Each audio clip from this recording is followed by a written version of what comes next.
লালার কয়লার টাকা, বালির টাকা, মদের টাকা, চাকরি বিক্রির টাকায় ওরা আকাশে আছে।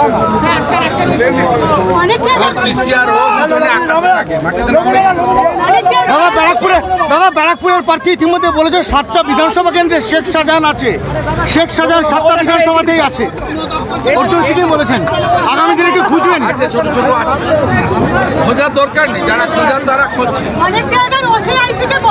আমি কামারহাটি পর্যন্ত এসে গেছে, বাকি এইটুকু চলে আসবে, টিটাগড়টা পেরোলেই ঢুকবে। ওয়েলকাম। ব্যারাকপুরের সিপি এবং একাধিক থানার আইসিকে সরিয়ে দেওয়া হবে, যেভাবে বহরমপুরের আইসিকে সরানো হয়েছে একইভাবে রামপুরহাট থানার আইসিকে সরানো হয়েছে।